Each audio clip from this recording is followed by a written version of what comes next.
Hello everyone, কেমন আছো তোমরা সবাই?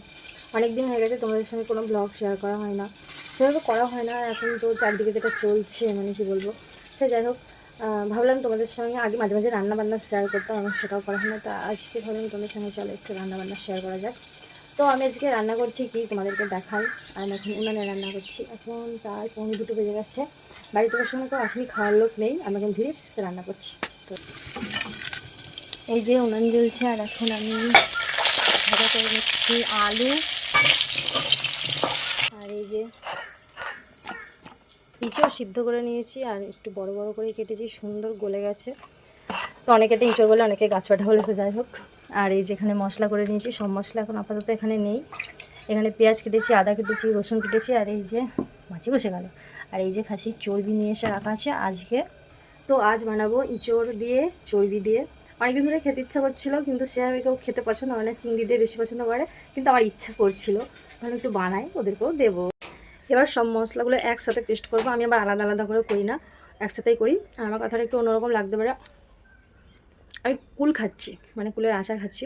তো মশলার মধ্যে শুধু টমেটোটা নেই, ওদেরও সস দিয়ে দেবো। এই যে মশলাগুলো রেডি করে নিয়েছি, এবার এতে একটু জল দিয়ে দেবো, বাস হয়ে গেল। এই যে আমার মশলা পেস্ট করা হয়ে গেছে।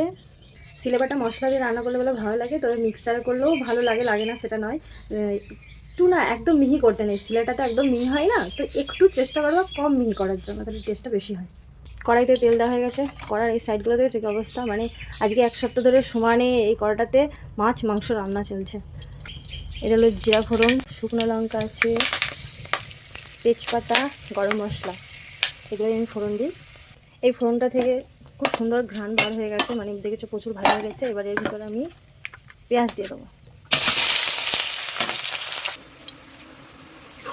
পেঁয়াজটা ততক্ষণ ভাজতে হবে যতক্ষণ না লাল লাল হবে, ততক্ষণ অন্য কোনো মানে মশলা, বাটা মশলা দেওয়া যাবে না, তাহলে টেস্টটা কম হয়। আর টেস্টটা আসেই তো মানে কষানোর পর, মশলাটা যত কষবে তত টেস্টি বেশি হবে। তো এখন আমি কষতে থাকি, তোমরা দেখতে থাকো।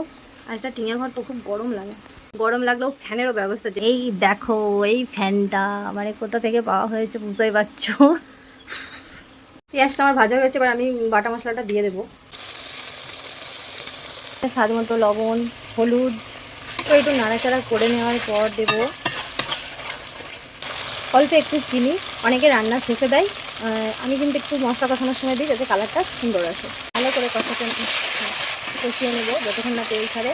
তো মশলা থেকে এখন তেল ছেড়ে দিয়েছি, এবার এর মধ্যে দেবো ইঁচড়গুলো দিই। সেই ইঁচড়টা এখন কষানো হচ্ছে, তো ওতে ঠান্ডা জল দেবো না, তাহলে টেস্টটা নষ্ট হয়ে যায়। তো গরম জল দেবো, আমি গ্যাসের জল গরম হচ্ছে। তো ইঁচড়টা আমার এখন কষানো হয়ে গেছে, এবার এর ভিতরে আমি ভেজে রাখা আলুগুলো দেবো। এবারটা এই চর্বিগুলো দিয়ে একটু কষিয়ে নেব। আর পিসগুলো একটু বড় বড়ই রেখেছি, এতে পাতে পড়ে। ইঁচড়টা কষানো কমপ্লিট।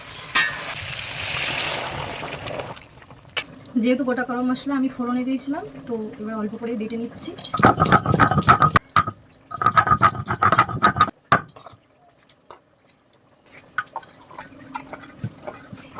ফুটছে এখন টকবক করে। এবার এতে আমি গরম মশলা দিয়ে দেবো, বাটা গরম মশলাটা দিয়ে দেবো, পর একটু ঘি দিয়ে দেবো।